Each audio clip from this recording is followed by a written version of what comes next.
we have a video. I'm going to try to swing the computer around for you, Mujahid. I'm not sure if you're going to be able to see the video or not, but you should be able to listen to it, inshallah ta'ala, and make a comment after that, inshallah. If you can switch that for us, inshallah. You can see the video there, Mujahid? Here we are at the Utah State University Library for some interviewing to ask people if they believe that men and women can be just friends. So let's go inside and see what we can find. Do you believe that men and women can be just friends? Yes. Yeah, of course. Yes, I do. Yeah. Yes? Yeah. Yeah. I think it'd be hard to do. Yes. I mean, we're all men. I know. So of course we're going to have those feelings, and we can be content with just friendship, and we can be silent regarding those feelings, but we're gonna have them. Yes.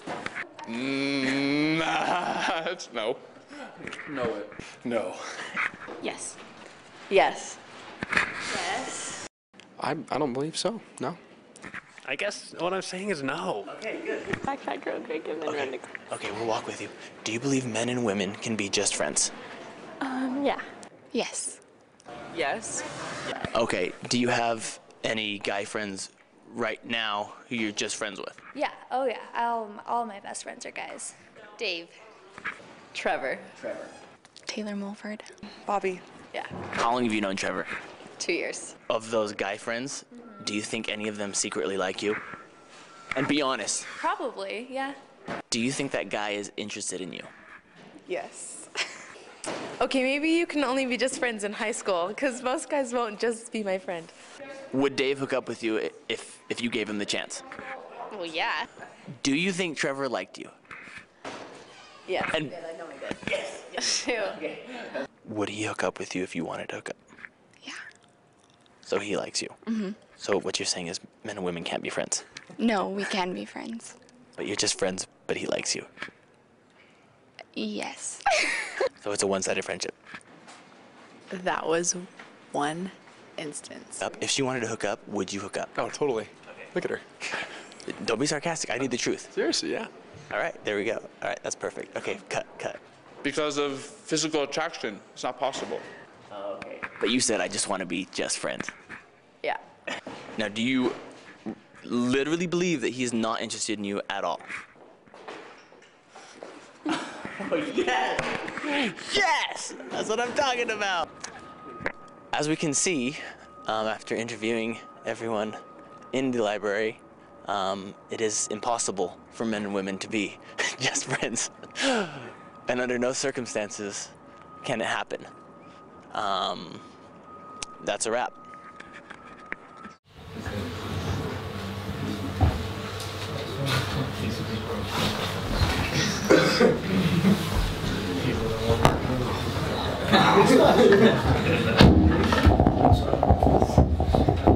Tight. So inshallah ta'ala we see that and this video is done by non-Muslims.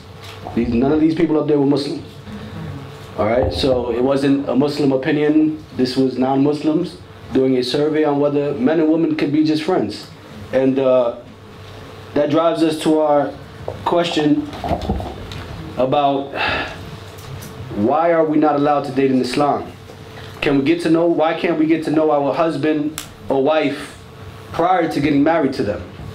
Was this ever an issue with any of you? Did you have a problem with the entire concept of marriage?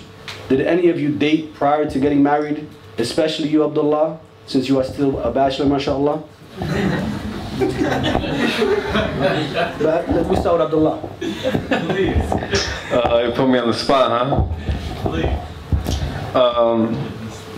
There's etiquette in Islam, alhamdulillah, we know. There's certain ways you go about the marriage, you know, if you want to get married. So, you also believe men and women can't be friends? No, men and women can't be friends.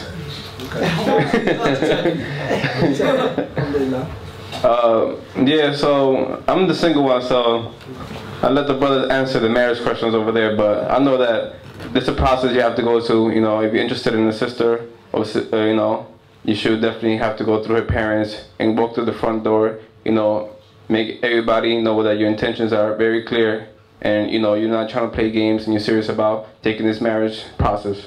So you don't have a problem with the concept of marriage in Islam, having to go through the parents and having to deal with the parents and meeting the sister that way? You're perfectly fine with that?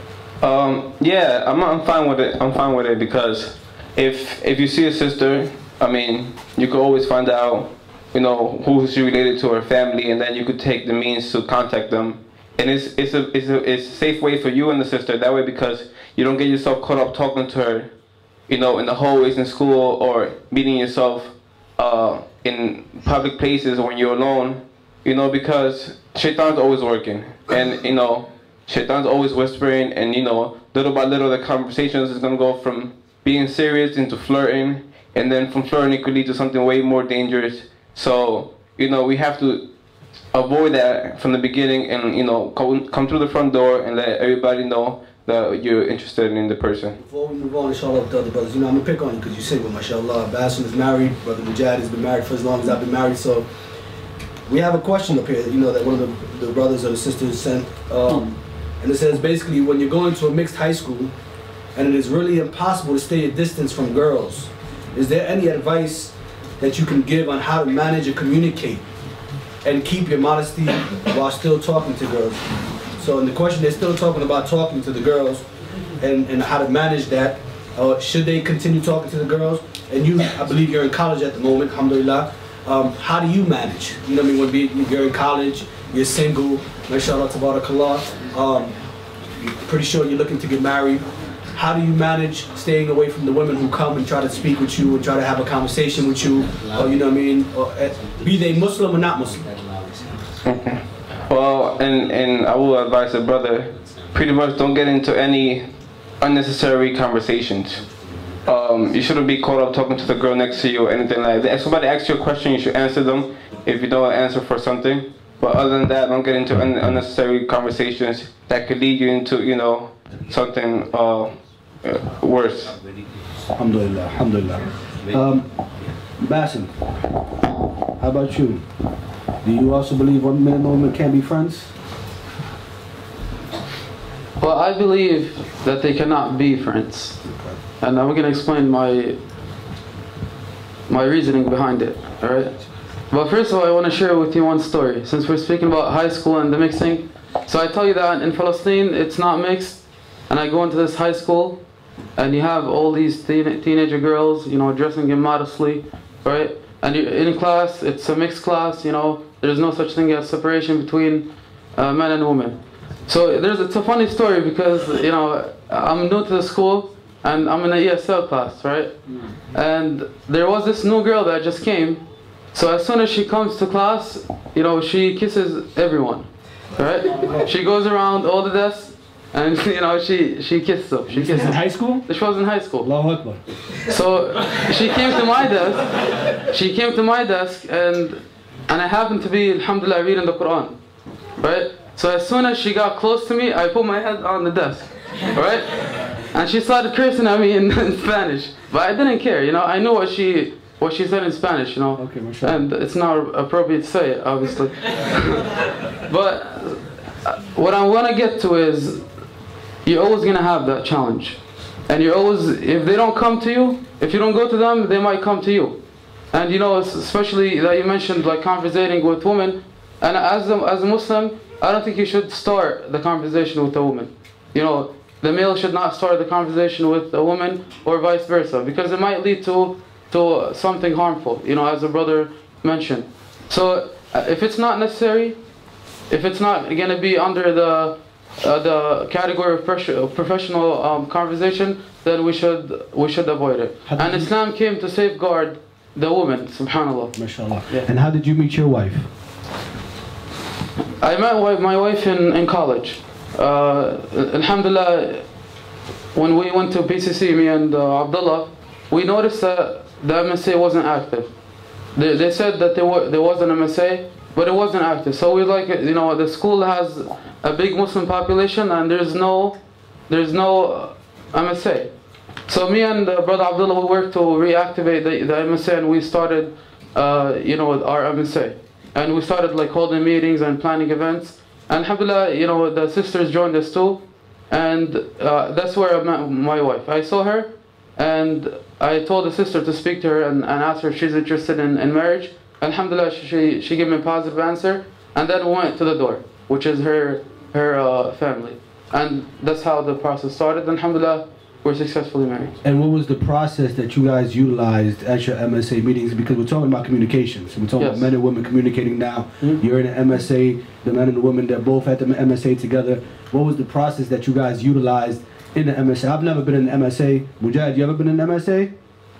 No. No. Okay, so for us, we really don't know, you know, how does that work? What's the process? You know, how do you keep those boundaries? How did you keep those limits between you and the women and make sure that everything stayed on key, stayed on topic? Well, during the meetings, of course, it was open to brothers and sisters. You know, in Islam, we believe that we could work together as long as it's professional, and we have the goal of spreading Islam in the school. That was our main goal, which is to spread Islam in the school and to bring awareness, Islamic awareness to the school. So, of course, the sisters are invited, they come, and we keep the conversation and talking on the points that will get us to our goal, which is spread Islam. We don't have any inappropriate conversations. You know, we're there to help each other. You know, stay on the deen in the school and plan events that will, inshallah, assist the people that are there to learn about Islam and become part of the Muslim group over there. So we keep it. We also keep the distance, obviously. You know. We always have the brothers on one side, the sisters on one side, and there's always like a leader, you know, with the brothers. With the brothers, there's a sister that was in charge, and with the sisters there was a sister in charge, and the brothers a brother in charge, and that's how we communicate. So alhamdulillah, so there was no conversation of what you did last night, what show you watched today? No. None of those things? No, it stayed, you know, on point. Stayed on point on the topic. Abdullah, you got something to add? Yeah, I want to add to what Brother Bastin saying. When we started the MSA, we knew that this would be a challenge for everyone. So we wanted to make sure that everything would stay under the banner of Islam. Some brothers do struggle with MSAs in other schools when they get a little too mixed up with the sisters, and then relationships built up that are not supposed to, you know. So we kept the the Islamic environment in our meetings. We had a sister that was in charge of the sisters, and we pretty much did communicating straight to her, so we didn't have to deal with no other sisters. And she was actually older than all of them too, so it was good. And even when we ever had a bake sale or anything like that, we wouldn't want to be mingling with the sisters as far as sitting with them and joking with them. We let them get their time, and so they could be together and they could have fun while they have a bake sale, and then the brother would take their turn, Okay, mashallah, mashallah.